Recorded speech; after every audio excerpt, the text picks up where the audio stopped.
probabilité de former un objet de masse donnée à une époque donnée dans l'univers. Qu'est-ce qu'on observe? On va regarder la probabilité de former l'objet le plus massif qu'il y a dans l'univers.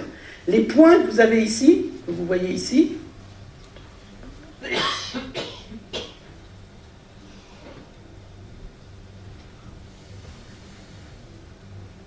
les points que vous voyez ici sont des observations réelles d'objets de masse extrême, les objets les plus massifs que l'on observe.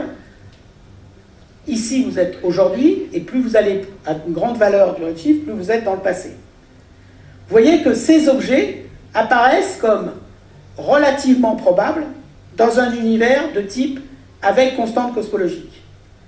Dans un univers où l'interprétation résulterait plutôt d'une interprétation de nature microscopique de l'énergie noire, ces mêmes observations apparaissent comme étant beaucoup plus improbables. Ils sont ce qu'on appelle des événements statistiques beaucoup plus rares, à 3 sigma, à 99% de chance, ils n'ont pas de possibilité de se former dans un tel univers. Par contre, dans un univers qui nécessiterait une modification des lois de la gravité aux très grandes échelles, de tels objets apparaissent beaucoup plus probables. Il y a une bonne probabilité pour que de tels objets apparaissent dans de tels modèles.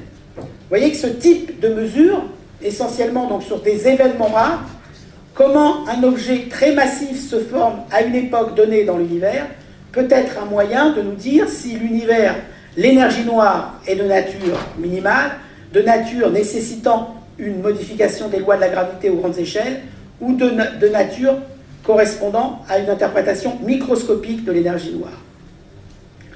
Ici, on calcule un phénomène observé dans l'univers qu'on appelle le bullet cluster, c'est-à-dire un objet où on a observé la chute de 2 objets tombant l'un sur l'autre, et qui est un moyen de mettre en évidence aussi l'existence de la matière noire, parce que la matière noire, étant de nature purement gravitationnelle, va se traverser, alors que la matière baryonique, de nature hydrodynamique, dissipative, va au contraire se choquer. C'est ce qu'on observe ici, c'est le rouge qui est le choc qui résulte de la collision de ces 2 amas, alors que la matière noire qui est représentée en bleu, qu'on déduit par différents procédés d'observation, a traversé et donc a dépassé la distribution de la matière ordinaire dans ce cas.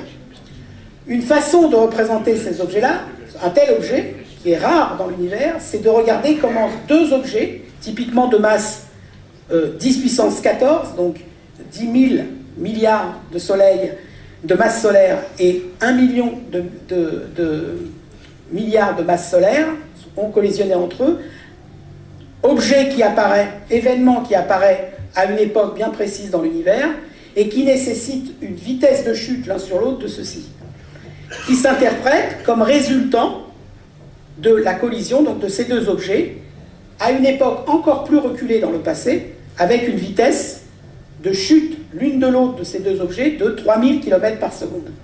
Et donc, dans les simulations, on va aller regarder si on observe justement cette situation d'un objet de typiquement 10 puissance 14 et d'un objet typiquement de 10 puissance 15, suffisamment distant à une époque reculée dans le passé, et tombant l'un sur l'autre avec une vitesse suffisante pour aller former cet objet à l'époque où on l'a observé dans l'univers.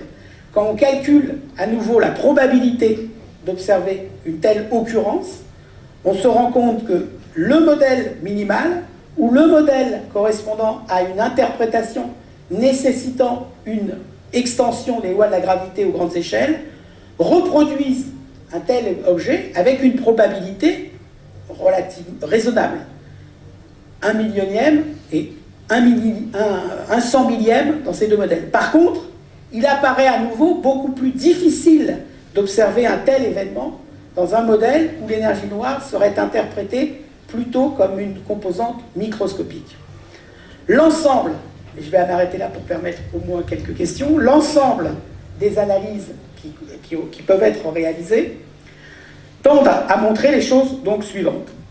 Tout d'abord, montrer que c'est la première simulation de tout l'univers observable avec énergie noire au-delà du modèle standard qui a pu être réalisé, que au-delà des mesures de type que j'ai discuté à l'instant, de type événement rare, que ce soit sur la masse des objets ou que ce soit sur l'amplitude des vitesses avec laquelle deux objets vont se collisionner, mais de regarder comment des phénomènes microscopiques au tout début de l'univers ont pu être transportés tout au long de l'histoire de l'univers, et que si on est capable, je n'ai pas discuté ce point, mais je vous en donne les conclusions ici,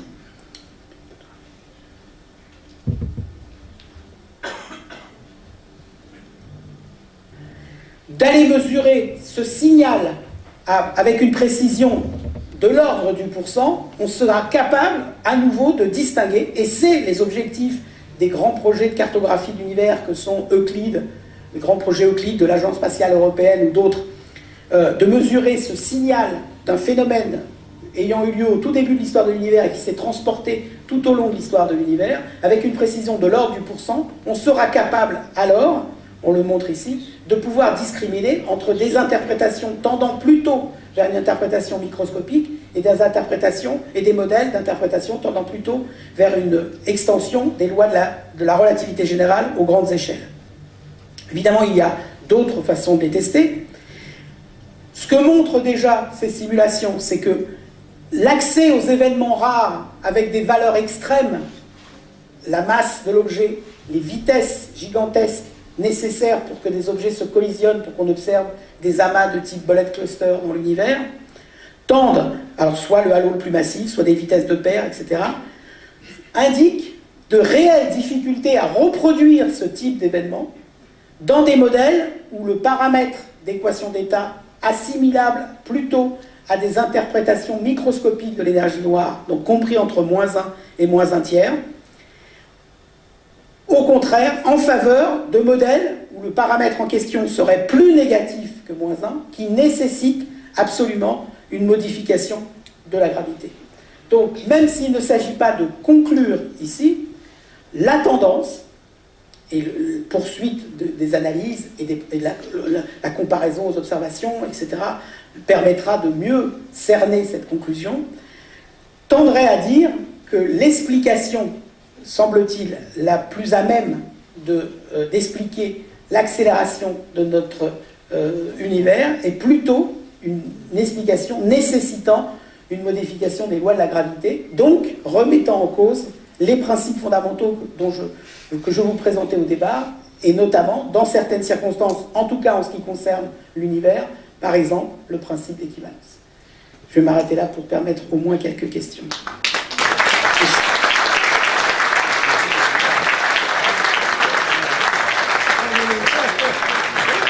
Alors, désolé que moi je n'ai qu'un seul commentaire, je dis waouh. Ça c'était une conférence désolé super. que les animations n'aient pas pu passer parce que honnêtement, mais je vous invite, voilà, je vous invite à aller voir sur YouTube, vous tapez Deus Consortium, vous les verrez toutes. Elles sont... Je mettrai toutes les références sur le compte-rendu que je publierai dans quelques jours. Moi j'ai une question avant de vous passer la parole. Combien de temps a duré le calcul ?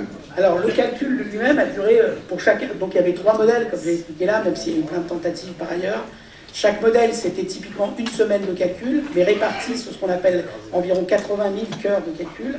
Si on le traduit en termes d'heures de calcul sur une unité de calcul, oui, dont chacun peut disposer, même chaque unité étant spécialement performante dans ce cas-là, ça correspondra à plus de 3000 ans de calcul. Mais 3000 ans de calcul, d'accord. 3 semaines de calcul. Bon, je vois.